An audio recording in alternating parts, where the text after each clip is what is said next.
Hi, and welcome to this week's Joinery Business Podcast. My name is Nigel Newman, and this week we will be diving into the voice of the boss. What we mean by the voice of the boss is actually what we're really talking about is the system at work and how work gets done. When you don't have a formal system, meaning you haven't really designed or mapped out your process from sales right the way through to installation, then you're probably running an ad hoc or a verbal system where everybody's trying to do the best they can in each area to make the work progress and flow through. But it's really reliant on one or two people in the business, typically the owner or the senior manager if there is a slightly larger team. And the voice of the boss works really well when you have a very small team, like maybe one or two, maximum three people. Because the voice of the boss, by definition, is a verbal system and a memory system. So we're really working a lot on remembering how things are done, verbally telling people when to start things or when to get things ready. So everything's being kept in the head typically, or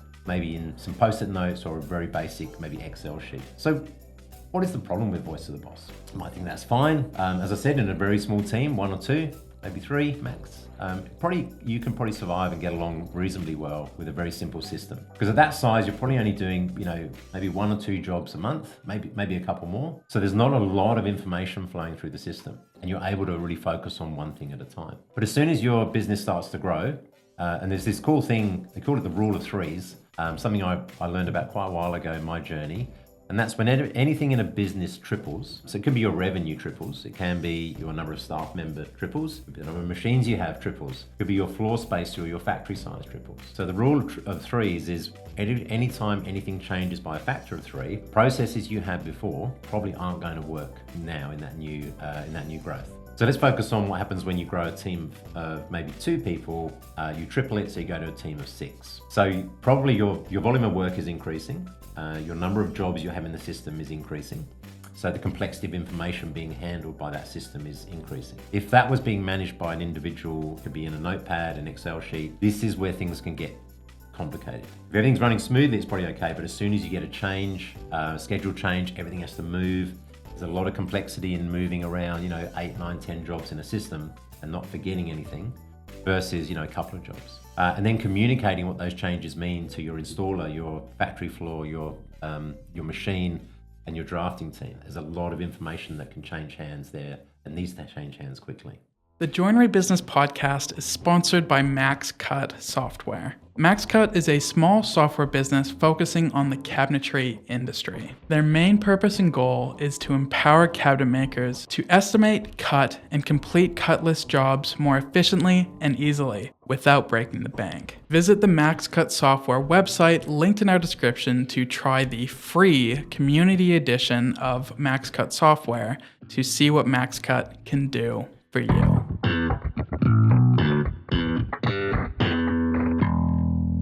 So the rule of threes, just think about, has my business grown recently, or have I increased number of staff members, and are things not working as well as they were when we were smaller? It's a good one to reflect on, and probably time to review the process flow and what's changed and where do we need a better system to replace what would have been the voice of the boss to now go into some system, some software system potentially like Jobman, Monday.com.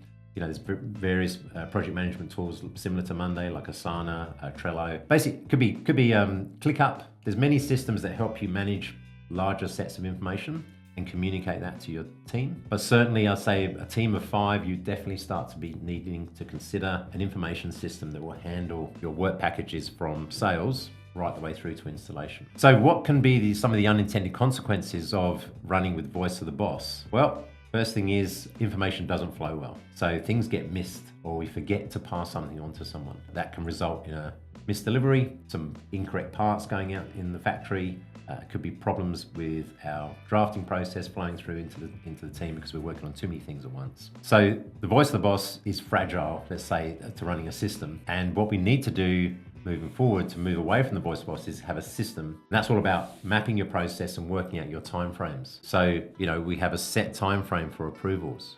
We have a set lead time we're promising our jobs in. And we have a basic capacity planner, so we have somewhere to put the work as we're winning it. So we're controlling the amount of work in the system. These are some basic tools that will be plugged into a software package, or can even be used in a set of Excel sheets that again remove you from the verbal system and get you into a documented system where you can start to use the date and the time frames to have some certainty that you're planning the work correctly. If you plan it correctly, you'll execute really well because you've allowed enough time for things to happen and you're not allowing jobs to come on top of each other. The other issue with the voice of the boss is, sometimes the boss is not consistent, let me say it that way. So if the boss is coming in feeling flat or stressed, sometimes the communication on that day won't work as well because when you're stressed, you're distracted, you're focused on one thing, and typically all the other stuff that you'd normally take care of in the day can sometimes fall to the wayside. And then this can create tension in the rest of the team because they're not getting information they need when they need it. It could even be as simple as, I didn't get to run the morning communication board. Now the team's a little bit confused about what they're meant to complete today. So they're spending some time coming in the office, walking around. Just because the voice of the boss, is not consistent every single day because it relies on a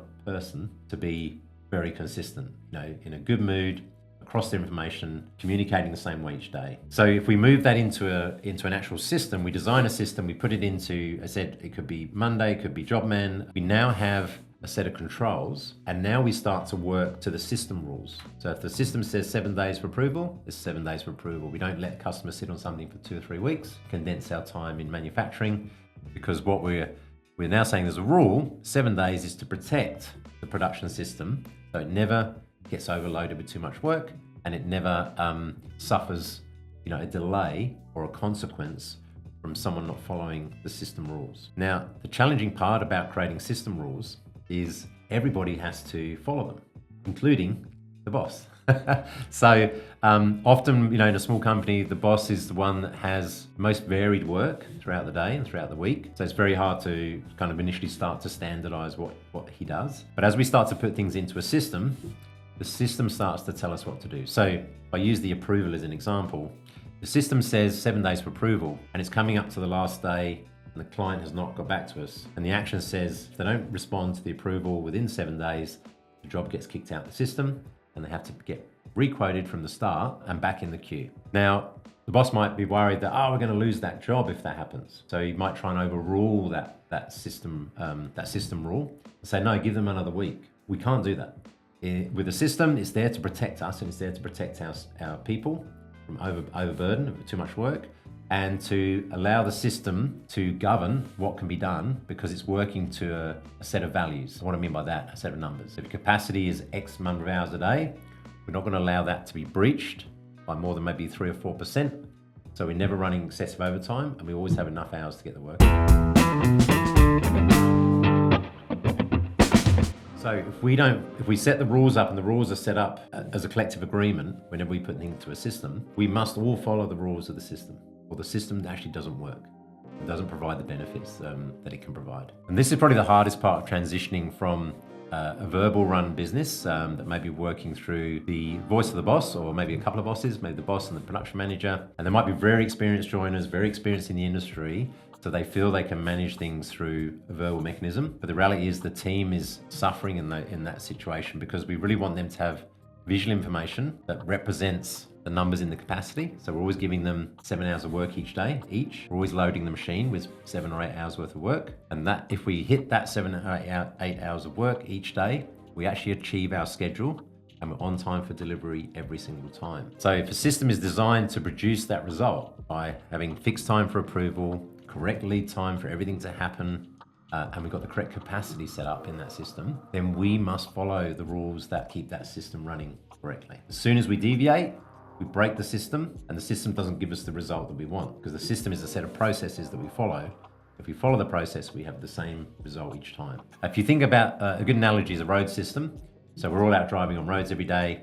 There are very clear rules around the roads. Speed limits, white lines, lane markers, rules around traffic lights and turning, what colours mean what, when to turn on a signal, when not to. And we all know what happens if someone breaks those rules or doesn't follow that system. You can be lucky if there's no traffic around and go through a red light and no consequence. But the reality is the red light is there designed to keep everybody safe on an intersection so the pedestrian can cross safely, the traffic don't collide, and traffic keeps flowing.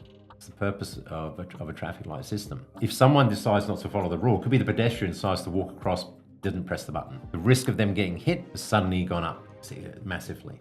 The system can no longer protect them because they've deviated from the rule. If someone on the road decides to speed then they may not have time to stop for that red light and may go through it. And again, the consequence could be severe. There's a car coming the other way. So system rules are there to make the system work to get a good outcome every time. If we follow the road system I just described, we should have no accidents at the intersection. We should have no one getting hit because everyone is stopping for the red light and the pedestrian is waiting for the signal to cross. That's how the system works. Everyone knows that. We're all taught that, either through driving school or when we're learning to cross the road as a kid. And if we follow that rule, it keeps us safe. And I'm sure everyone listening in can remember a time they didn't quite follow the rule and they had a near miss or a very close call. But I think everybody's had that on the road or seen that happen to someone else. So think of your production system as your road rules for your business, and if someone deviates from those system rules, whether it be the person at the top of the business or the person in the shop floor or out on site, there's a consequence. They might be lucky and get away with it once or twice, but over time there'll be a consequence that will hurt either them or the business. So the rules are there for a reason, and they're really there to make flow occur. If we've got the right time frames and we have the right approval points and we have the process mapped and we follow that, then we should get consistent outcome, which means we are always hitting the date we've said we were going to hit, and we should be very close to the hours we've estimated in the project.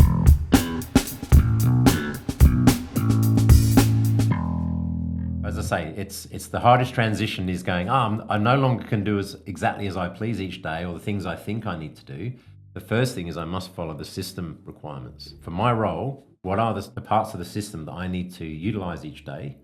And what is the parts of the system I need to interact with each day? I'll just give a quick example. So one part of the system that helps remove the voice of the boss is the communication board. Because the communication board is now a set of information that's designed for the team members who come to that morning huddle. So everyone's clear on what they've got to do for the day. And they can see the targets for the week, like where they're trying to hit an installation date and the things that need to be machined and assembled in order to achieve that date. So therefore, if that communication board, if someone doesn't go to that in the morning and run that process, there's a risk, there's a problem the team has experienced, a delay, an issue, a rework, a problem with material, that no one is there to offer the assistance or take that problem on and deal with it.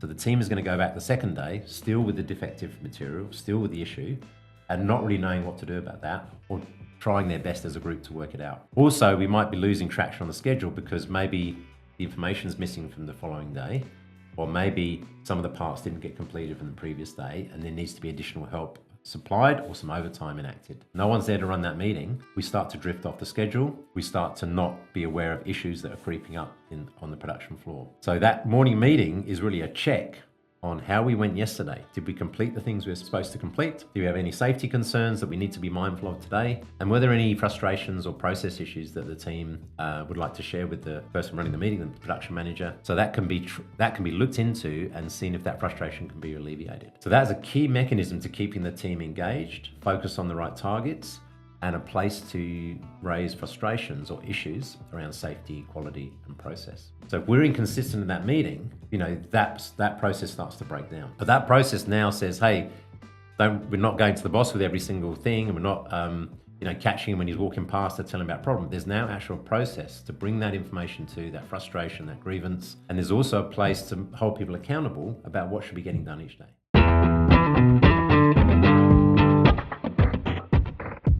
So just an example of, moving from a verbal system, the boss coming around, hey, start that, stop that, get onto that, start machining this thing, now to, hey, the information is on the board.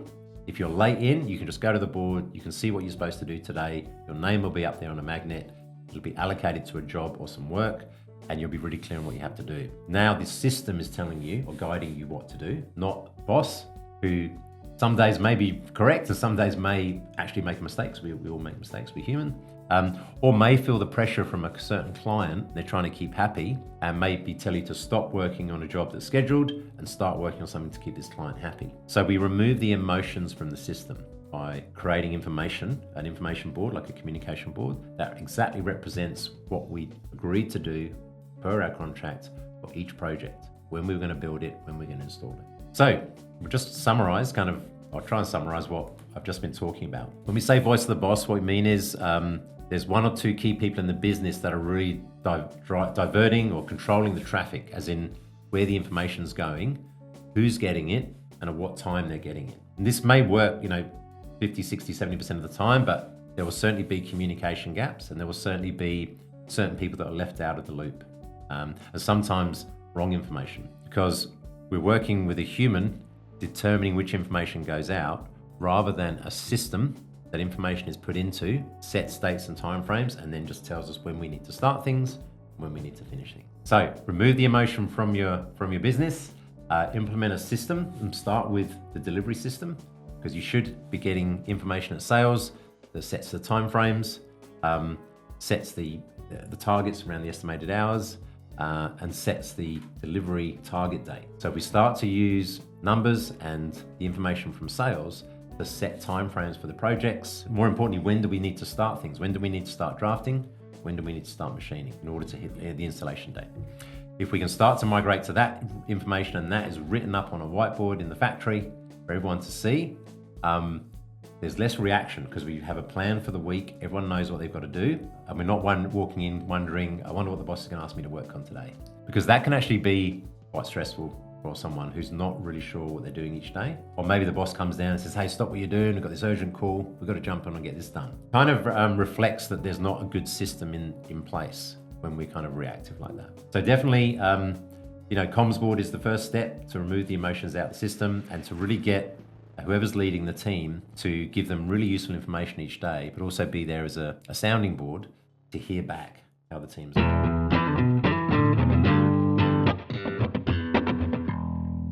Right, hopefully that was useful and interesting for those who are making that transition from a small team maybe to a larger business, or maybe have been running a team of 5 to 10 people using a verbal system, but are just kind of feeling a bit burned out with the repetitive nature of the issues that tend to pop up when we run the business that way. It's the foundation of all scientific method, is just start to write down what you're doing, write down your plan, what you think is going to happen. And then as you execute that plan, just denote anything that doesn't quite happen the way you hoped it was going to happen. So you're writing down on the communication board, you're writing each day, hey, we're hoping to complete these 15, 20 pieces today. We only completed like 9. What was the reason? The reason was we had some defective material and we had a guy missing off the bench today.